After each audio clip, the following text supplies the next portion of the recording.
राम राम साथियों, जय डुग्गर जय मां बोली। साथियों, एक कविता लगी सुनाना, मेद करनी आं तुसेंगी पसंद आओ।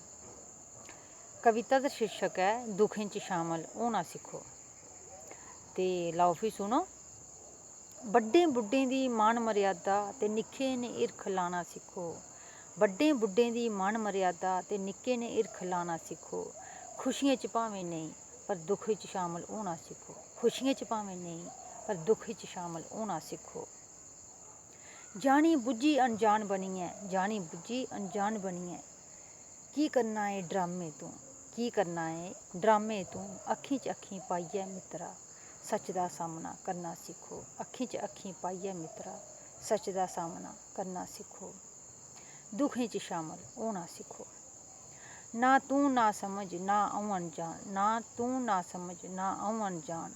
थोड़े थोड़े दमै शतान, थोड़े थोड़े दमै शतान। हिरखी दऊं बोल बोलियै अपना मान बधाना सिक्खो। हिरखी दऊं बोल बोलियै अपना मान बधाना सिक्खो। दुखें च शामल होना सिक्खो। गल्ल मेरी ऐ कर मेरे कन्नै, गल्ल मेरी ऐ कर मेरे कन्नै। आंढियें गुआंढियें ने करना छोड़, गल्ल मेरी ऐ कर मेरे कन्नै। आंढियें गुआंढियें ने करना छोड़। घर दे आपसी मसले च किश ते पर्दा पाना सिक्खो। घर दे आपसी मसले च किश ते पर्दा पाना सिक्खो।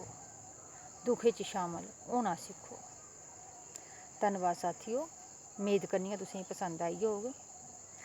अज्ज किश मन बड़ा दुआस ऐ ते तां करियै एह् किश दो चार लाइनां लखोइयां ते तुसेंगी शैल लग्गियां होङन तां जरूर लाइक कमेंट करियै अपनी राय दस्सेओ। धन्नवाद साथियों, जय डुग्गर जय मां बोली।